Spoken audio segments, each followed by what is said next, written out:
சிம்மராசி நேயர்களுக்கு வணக்கம். நவம்பர் 17லிருந்து 23 வரைக்கும், அதாவது இந்த வாரத்துக்கான உங்க ராசி பலன்கள பத்தி ஒரு சின்ன அப்டேட் பார்க்கலாம். இந்த வாரம் கிரகங்களோட நிலைமை பார்த்தீங்கன்னா, உங்க வாழ்க்கையில பல பகுதிகள்ல தாக்கத்த ஏற்படுத்தும். ஸோ கொஞ்சம் பேலன்ஸ் பண்ண வேண்டிய வாரம் இது. என்னன்னு பார்ப்போமா? சரி, முதல்ல உங்க வேலை, தொழில் விஷயம்.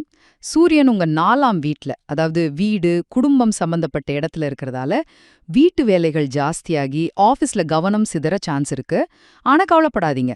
தனுசுல இருக்கிற செவ்வாய் உங்களுக்கு நல்ல எனர்ஜி கொடுக்கும். அதனால நின்னு போன வேலையெல்லாம் வேகமா நடக்கும். உங்க மேலதிகாரி கிட்ட நல்ல பேர் வாங்க, புதுசா ஏதாச்சும் ஆரம்பிக்க இது சூப்பர் டைம். ஆனா ஆஃபீஸ் பாலிடிக்ஸ், தேவையில்லாத பேச்சு, இதுல எல்லாம் கொஞ்சம் ஜாக்கிரதையா இருங்க. சரியா? அடுத்ததா பணம், குடும்பம் பத்தி பார்க்கலாம். ஃபினான்ஷியலா இந்த வாரம் ஓகே தான். ஆனா வீடு இல்ல வண்டி ரிப்பேர்னு திடீர் செலவுகள் வரலாம். குருவோட பார்வையால மறைமுகமா பணம் வரவோ இல்ல உதவி கிடைக்கோ வாய்ப்பு இருக்கு. வார கடைசியில பண வரவு நல்லா இருக்கும். வீட்ல கொஞ்சம் எமோஷனலான உரையாடல்கள் இருக்கலாம். சின்ன சின்ன கருத்து வேறுபாடு வந்தாலும் வார இறுதியில சரியாயிடும். பழைய லவ் கனெக்ஷன்ஸ் ஏதாவது வரலாம். கொஞ்சம் கவனமா இருங்க. கடைசியா உங்க ஹெல்த், படிப்பு அப்புறம் பரிகாரங்கள். கொஞ்சம் டயர்டா ஃபீல் பண்ணுவீங்க. தூக்கம் கம்மியாகலாம். நெஞ்சு பகுதியில் ஒரு மாதிரி இருக்கலாம். மெடிடேஷன் இல்ல சூரிய நமஸ்காரம் பண்றது நல்லது.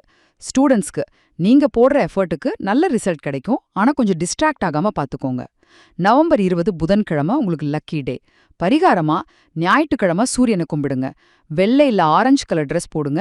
ஓம் ஹ்ராம் ஹ்ரீம் ரௌம் சக சூர்யாய நமக மந்திரத்தை 11 தடவை சொல்லுங்க. அப்புறம் அரிசி இல்ல வெள்ளப்பூ தானம் பண்ணலாம். மொத்தத்துல கொஞ்சம் கவனமாவும் நம்பிக்கையோடு இருந்தீங்கன்னா சிம்ம ராசிக்கு இந்த வாரம் முன்னேற்றம் தரும் ஒரு வாரமா இருக்கும்.